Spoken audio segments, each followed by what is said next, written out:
Hey everyone, Daniel here from Team Kuribrohs, and I finished third place at the Underworld Games Regional in Dublin, and this is my deck profile. I ended up going 5-1 across 6 rounds of Swiss, and yeah, let's just hop into the deck. Cool. So we were playing 40 card Kashtira, playing Tree Fenrir, Tree Kashtira Unicorn, 2 Kashtira Rise Heart, 1 Scareclaw Kashtira, and 1 Kashtira Ogre. This ratio I'm really happy with. I know certain players are playing Tree Rise Heart. However, I think you only really need 2, and opening Rise Heart by itself is rather unsatisfying. So increasing the numbers doesn't actually increase your ability to play.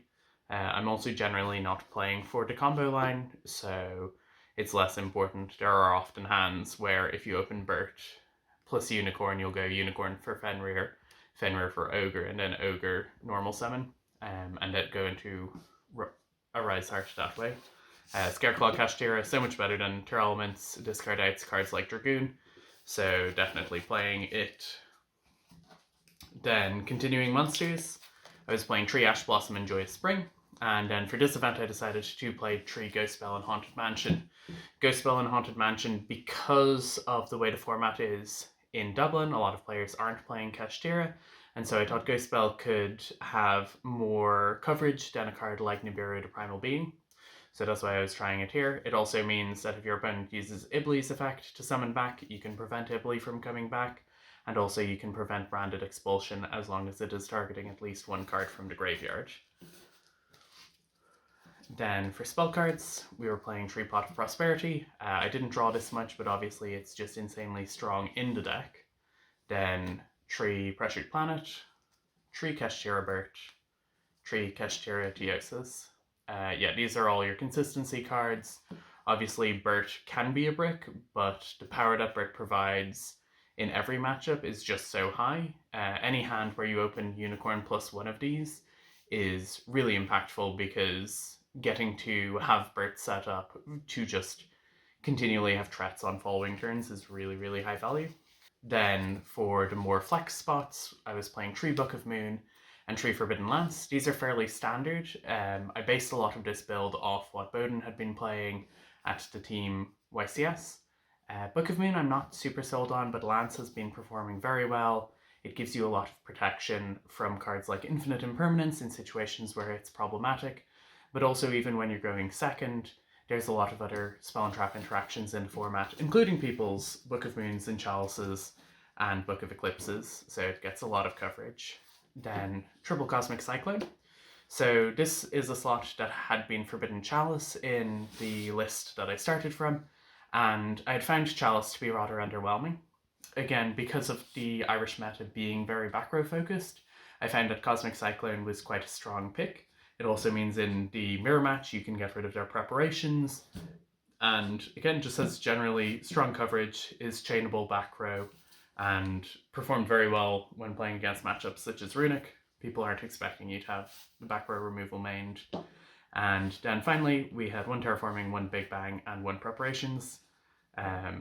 Because we're playing Ogre, we're happy to play the 2 of these. Preparations obviously much better to search than Big Bang, but in certain hands you do end up going for the Zone Mod combo, at which point you like to have the Big Bang available to you. Then moving on to extra deck. First off, thank you to Alvin for these lovely Millennium Puzzle sleeves. We were playing Tree Lynx, Infinitrack Goliath. You send this off your Prosperity and can attach it to your Rise Heart. Link Kuriboh. I was only playing 1 of these because I wasn't expecting anybody to be on Ibli at the event. I did play a player who was playing the Iblis to side them in, but it never came up. Donner, I had been playing 2 of these, then I switched to 1. It only came up once, having only 1 copy, so I think 1 is still fine, but this is important because you can normal summon a hand trap and then link it plus an Ibli or it plus a Nibiru / token to clear your board. Then 1 Garura, 1 Entus. I'm not as sold on these, but you can attach them to your Rise Heart so that if it gets outed you have more interaction. Entus came up, Garura did not. 1 Diabolosis, the Mind Hacker, one number 11 Big Eye. Both of these are fine. I didn't actually summon Diabolosis, but again, sometimes you may want to actually go for combo, in which case he's good. I don't think you need a second copy because, again, just playing a Rise Heart control is fine in the mirror matches generally, and Big Eye is obviously an insane card, so definitely going to play it. Dark Armed to Dragon of Annihilation was the non-Kashtira card that I summoned the most from the extra deck. This card is super bonkers, and it's so much stronger than something like Dracosac that I didn't feel the need to play the two of them.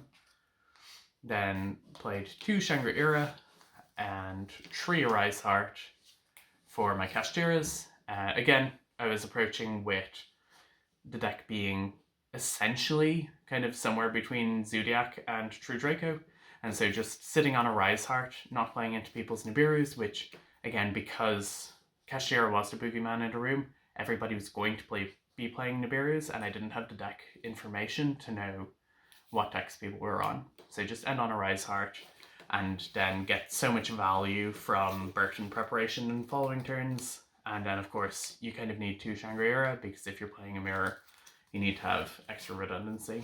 And then finally for the extra deck, I was playing 2 Divine Arsenal AA Zeus Sky Thunder.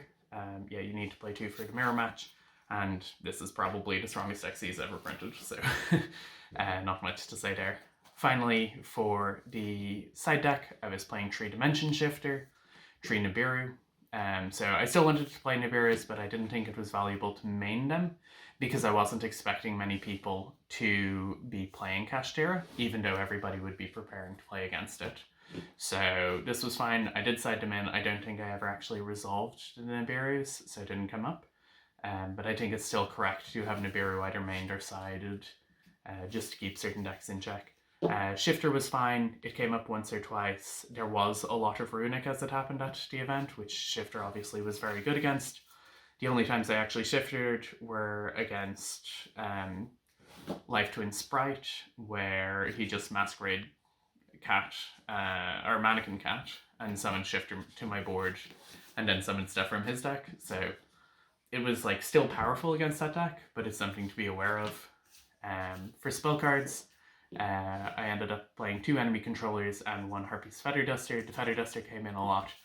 The controllers are mainly just if I know that the opponent is on one of the locks that I can clear it, but I never actually ended up playing them at this event, as I didn't actually encounter any of the locks.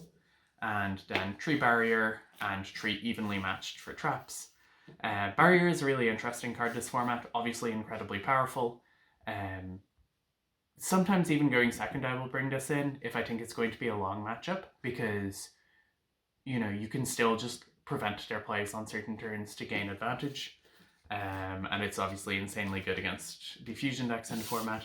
And then Triple Evenly Matched. I had considered maining the Evenly Matched for this event, as decks like Labyrinth were expected to be very popular. However, I ended up choosing just to side it, and I don't think I actually sided it in any matches, because I think the core of the deck is already so strong, and I kind of made the determination that if the opponent makes me go first, then I definitely would rather have hand traps, and even if I'm going second, I can just kind of break through with the power of the cards in my deck. So yeah, I'm not 100% convinced on Evenly, but I think it's a very safe slot, and if I had played into more back row decks, then maybe it's a card that I would have played more. So that's the general deck profile. With regards to matchups, I ended up playing 2 Kashtira matchups. Both of those ended up being rather comfortable for me. The latter of the 2, the opponent just didn't really open anything, so that was pretty easy matchup. And then in the other one, there were like 1 or 2 technical mistakes by my opponent that just meant that I was able to kind of amass too much advantage for them to deal with. My first round I played against Branded Despia. It was pretty close. He was on the Dragoon build, so he ended up summoning Red Eye's Dark Dragoon in both of our games. However, Kashtira, or Scareclaw Kashtira, is just so strong against it. I was able to just summon Scareclaw Kashtira, and then I could attack into it with one of my monsters, and then attack with Fenrir and Banish, or even just beat over with like an Arise Heart. So yeah, I'm not entirely convinced on the Dragoon package because the Scareclaw outs it so easily, and there's a chance that I might even look to increasing the number of Scareclaw to potentially 2, either one-sided or an additional main, if cards like that become more prevalent in the format. I played against Live Twin Sprite. It was a more difficult one.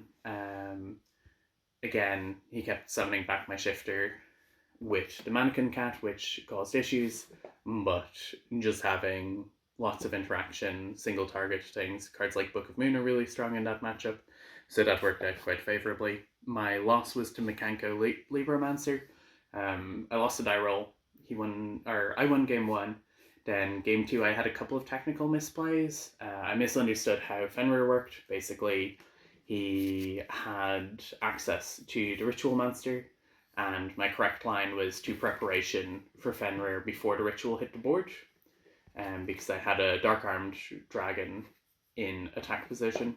So basically his line was take Dark Armed and attack me for game with it. But if I had summoned the Fenrir before he summoned his Ritual Monster, I would have been able to clear the Snatch Steal equip spell, and I would have survived the turn, and at that point I think it would have accrued enough advantage that I would have been able to just win the game from there. And then the last matchup I played was a Runic Naturia player, I believe. He won the die roll, went first, set 2 passed, and I just did kind of full combo, and he conceded, so I didn't know what he was playing. But because I didn't know what my opponent was playing, I decided to just side in 3 shifters and continue from there. So my opponent went first again, summoned Hugin, got Runic Fountain and passed, and I draw for turn, drew my Cosmic Cyclone out of the fountain, and then the game was basically over from there. I played into Nibiru because my hand had everything. He Nibiru'd me. I still ended on preparation plus Spurt plus a Kashtira on board, and then on the following turn I was able to just switch the token to attack and end the game. So yeah, that was rather unfortunate for my opponent. But yeah, overall I think this deck is really powerful, and I definitely am leaning more in the direction of playing it similar to something like Draco or like Zoo, where rather than trying to zone lock your opponent, because you can flip a coin on zone locking your opponent and be like, I'm going to lock all your monster zones, but then if they're a trap deck, you can kind of struggle, or if they have an out, you really struggle. So just being able to use the insane advantage that Fenrir and Unicorn can get, as well as the power of Arise Heart, I think the deck is in a really strong and interesting place. And maybe as we see this version of the deck performing more successfully, then we're going to see single target cards like Kaiju's coming in, at which point the bigger boards of Kashtira might become more optimal. But yeah, that's the general approach that I have with the deck. Shoutouts to Ross from the team, who finished 5th place. He was playing Branded Despia, and I'm sure we'll have that deck profile coming up as well. David Ryan also came along, was bravely playing Tur Elements, and I believe finished 14th place, which was also quite respectable. Massive thank you to Aoife for all of the support and driving me there and being amazing, and getting to table 5 with Frightfur. And thanks to Sarah, who is going to edit this video afterwards. So massive shout outs for that. But yeah, this is the deck. We'll have a bunch of Kuribrohs at London, so if you're going to be there or playing any regionals and see us, you're always welcome to come and say hi. And good luck in the new format. Hello, this is Aaron Yeager.